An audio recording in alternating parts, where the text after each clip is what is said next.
The controversy and drama of President Ruto's trip to the USA, it just can't stop coming. It's coming in thick and fast. When you finish talking about the expenses involved in the travel, hiring the private jet, then you also discover Ruto went with his family, touring Hollywood, meeting celebrities, and before you finish that, Kenyans discover to their shock that major Azimio leaders also accompanied Ruto on this extravagant trip to the United States of America. Opiyo Wandayi, a close ally of Raila Odinga, Gladys Wanga, the governor of Homa Bay, and even the Machakos governor, Wavinya Ndeti, was there. Now things have gotten so hot that Azimio leader Raila Amolo Odinga has had to come out and explain to Kenyans what Azimio leaders are doing with Ruto on this US trip. In my opinion, that just proves how hot things are. But even Raila's explanation leaves too many questions. And the very latest is that people are saying at least Opiyo Wandayi was not invited by the American government. What is going on here? What happened to Raila Odinga? Because this trip to the US, many Kenyans are feeling, was expensive and unnecessary. That is the feeling of the majority of Kenyans, who so far have been treated to a government more keen on perception, image, public relations, propaganda, much more than delivering anything tangible to the Kenyan people. And so the question is, what is the deal here? Having these prominent names in Azimio accompanying Ruto and his gang to the United States of America. And even more heartbreaking, people are asking, what happened to Raila Odinga? What is this? Stay with me. I will come back to that in a bit. But first, let us go to Nairobi's suburb of South B, where a few hours ago, something happened that is just crazy. Some young lads who snatched phones, stole them from Kenyans, were dealt with by the police in a manner that horrified many Kenyans. Walimiminwa risasi hapo hapo. Yani the cops just pumped and pumped bullets into them.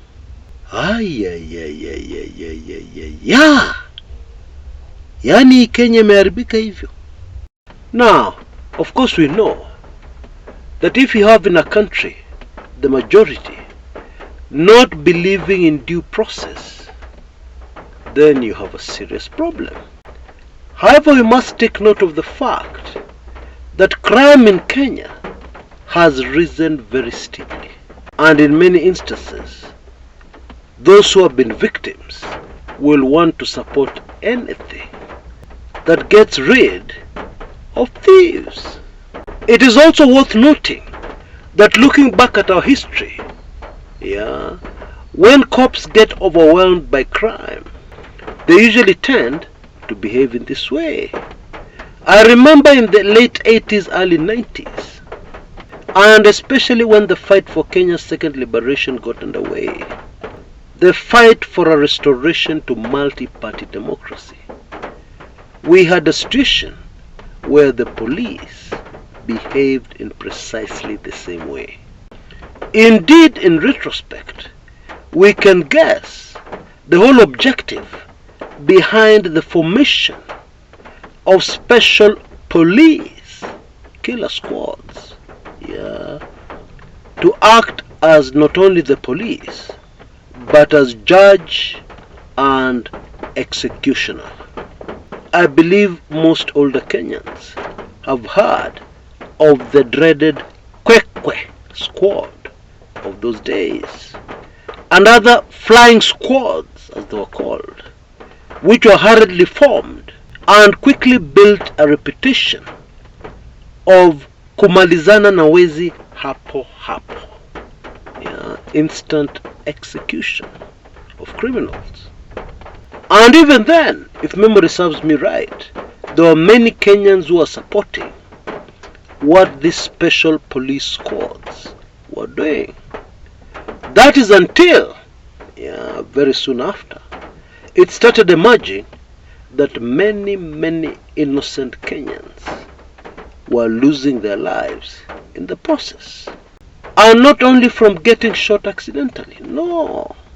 Or being at the wrong place at the wrong time, no.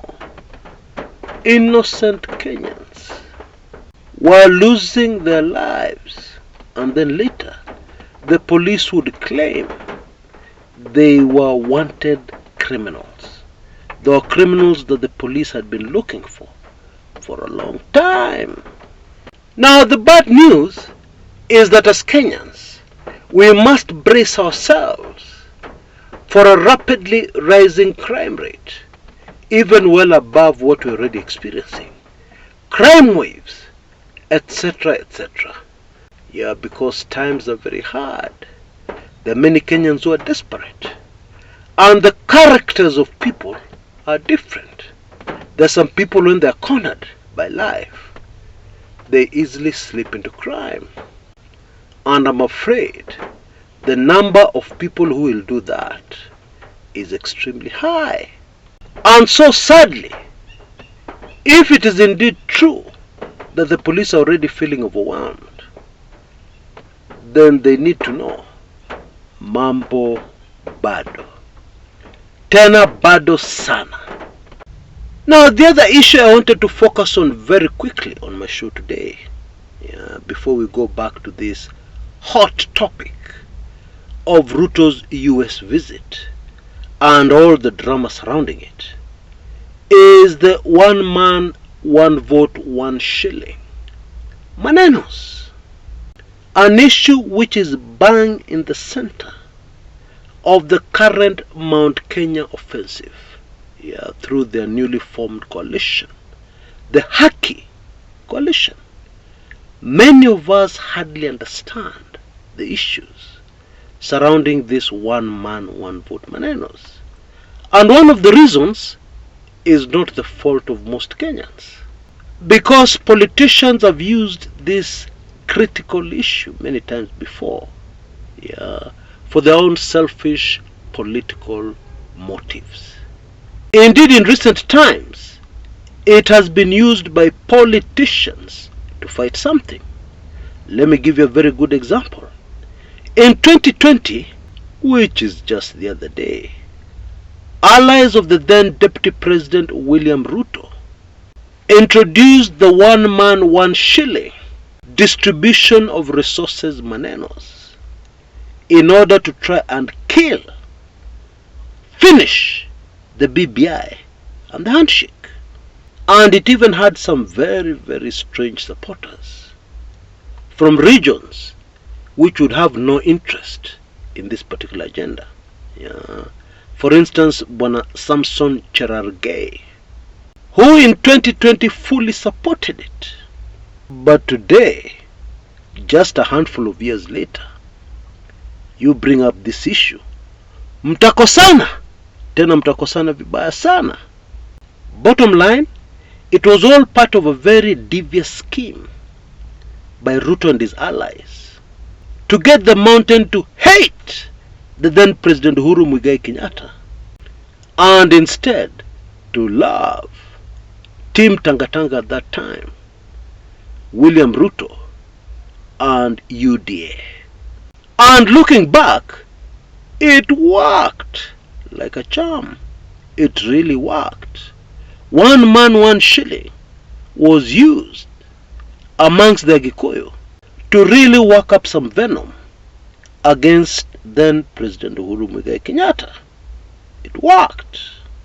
Because you see, it is a very emotive issue in the mountain, and indeed in other areas of the country with huge populations.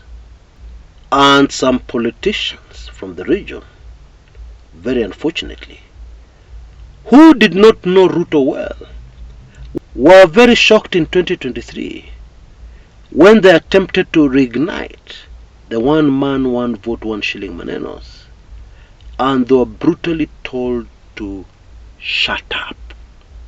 Wachana na hiyo maneno. Wachana naye na uchunge maisha. The guys were in shock. And they're still in shock up to today. They don't understand. Well, I hope the lesson has sunk in now, the very bitter lesson, that it is very important to understand the character, and indeed the true character, of the person you want to follow as a leader, and the person you want to support to lead you. Because if you don't, you will only have yourself to blame when you end up in a situation that you cannot understand yourself. In my opinion, it is not fair to distribute exactly the same resources to an area that is very sparsely populated, and another that is very, very heavily populated. It is unfair. It's very unfair. Even our 2010 Constitution anticipated this and introduced something called the Equalization Fund, which is supposed to take care of marginalized parts of the country after equitable distribution of resources. And so, strictly speaking, the way resources are distributed in Kenya today is already unconstitutional. That is the truth. I know not all of you will agree with me, but that is nothing but the truth. But the crux of the problem in our country is that this distribution of resources, manenos, has been used right from independence by politicians in a carrot and stick manner to punish those Kenyans who may not want to support them politically, and to seemingly reward those who support them. That is the truth. Indeed, the second president of Kenya, Daniel Toroitich arap Moi, developed it into a fine art through the creation of numerous new districts. You know, Moi came up with a policy which on paper was grand and good for Kenya. District focus for development. And then he started creating districts to reward politicians who are loyal to the party, while pretending to look for a way to distribute resources more equitably and to support marginalized regions of the country to catch up with the rest of us. And anybody who doubted that the formation of districts was political for only political motives, their doubts ended during the Kibaki era. You see, early in 2007, the Kibaki government shocked Kenyans when out of the blue they announced the formation of 37 new districts. Of course, this was before the 2010 Constitution. And the introduction of these 37 new districts increased the number of districts in Kenya from 71 to, wait for this one, 108 in total. And don't forget, 2007 was a general election year. So this was obviously in preparation for the upcoming elections in that year, in December. And Kibaki was in trouble, especially after the government had lost the referendum for a new constitution in 2005, which was won by the oranges against the bananas. The bananas were voting yes for for the new constitution in 2005, and the Oranges were voting no, and some of the leaders for the Oranges, Raila Amolo Odinga. In fact, it was from the victorious Oranges that the Orange Democratic Movement, which is still in existence today as a political party, was formed. And the distribution of these 37 brand new Kibaki districts tells you very clearly that this was political. And it even tells you what the election motives were. Rift Valley had the highest number of new districts at 10 out of these 37. At that time, politically, Kibaki was struggling in the Rift Valley region. And I'm sure his handlers were thinking that with the introduction of 10 new districts, it would help Kibaki's campaign efforts. Another way in which these district boundaries, constituency boundaries, etc., were being used politically is best illustrated with the way parliamentary constituencies are set up in Eldoret. You see, when Moi took over the presidency, we had a situation in Eldoret where parliamentary seats were being won in some constituencies by members of the House of Mumbi. And the way Moi dealt with this to ensure that nobody outside the region would ever get elected was to simply rework the boundaries of the constituencies so that all of them only got a part of Eldoret town and then stretched out into the countryside. And so, because at that time most of the Kikuyu voters were within Eldoret town, by simply ensuring that none of the constituencies had too much of Eldoret town, that problem was solved. Anyway, I am digressing. My point was, this one man, one shilling, one vote issue has mainly been used in the past by politicians to threaten people, to finish others. In other words, only for selfish political gain. None of these politicians have been seriously thinking about benefiting their people, the people who voted for them. And so it is my hope and prayer that this time round things will be different, and that the long-suffering people of Kenya, especially our brothers and sisters, our dear brothers and sisters in the Mount Kenya region, will get justice for once. Now, Raila Odinga's reaction to these Azimio leaders who traveled with Ruto has come as a big surprise to most Kenyans. They're asking, what happened to Raila Odinga? What is going on here? A trip which every Kenyan sees will end up having little benefit for Kenyans, or the wrong benefit for Kenyans. Because when you give the Wazungu something, everybody knows that they'll want something in return. And that something in return is what should really concern us. Yeah, because Africa as a continent has suffered for a long time and continues to suffer. And so the feeling amongst most Kenyans right now is that the country has been sold already. And what little is left is being sold as we speak. So that at the end of the day, there'll be very little benefit for long-suffering Kenyans. And this is the main reason why this US trip by Ruto has really angered Kenyans. When you don't understand that background, and indeed if you're a foreigner, you may be more than a little surprised. Why are Kenyans so much against this trip, when the president is going to bring them goodies to improve their lives, investments, etc.? You may be more than a little surprised. But when you understand that this is a government of movies, serikali ya masinema, perception, public relations, propaganda, with no real tangible results, with no real tangible impact that impacts on the lives of Kenyans, you will totally understand And so in this kind of environment, how does Raila come out supporting Azimio leaders, accompanying Ruto to the US in this very costly trip, wastage of taxpayers' money? How can Raila support something like that?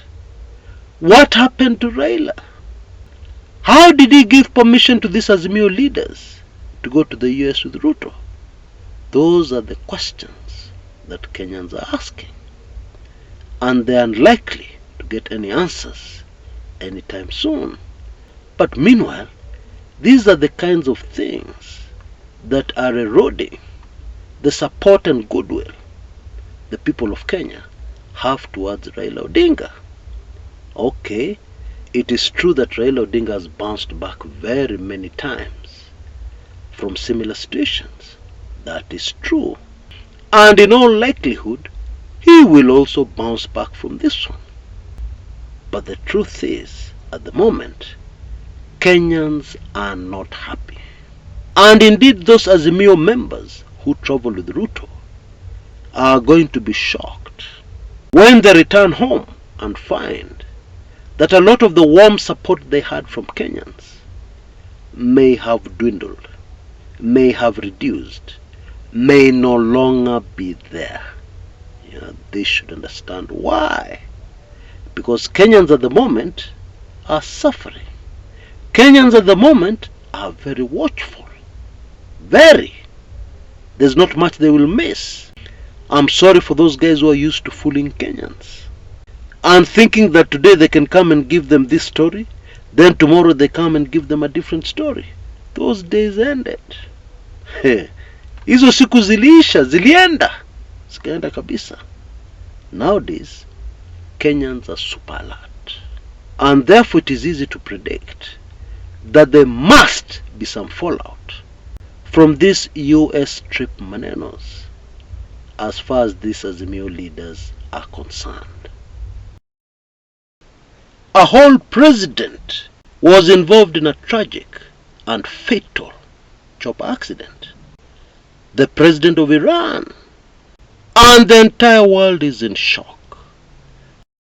The latest from the Iran chopper crash manenos is the chilling testimony of an eyewitness, somebody who was in the chopper behind the ill-fated president's chopper.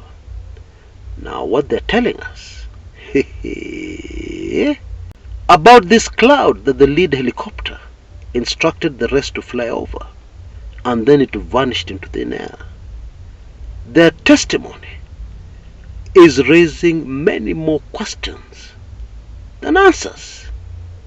It is indeed bizarre. Now, it is widely believed that what happened to the Iranian president and others was not a normal accident. It is also widely believed that what happened to the late General Ogolla, the former CDF, and those with him on that chopper was not an accident. Yeah. And I believe you'll get even more shocked if you take in my latest special report on the General Ogolla assassination. Because the possible motive is not what most Kenyans think. It's not.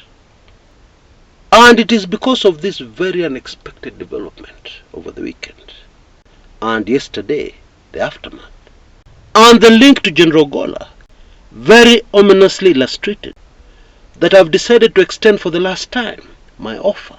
For those of you who have not yet taken it in, those of you who already have it, you can review it and very quickly see what I mean.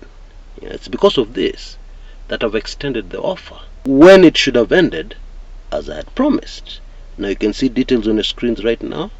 For only $25, you can have not only this Ogolla highly sensitive special report, but all the other previous special reports I have produced. And this offer must finally end when I produce my next video. So please rush and take action using those details you see on your screens right now. Until next time, this is Chris Kumekucha.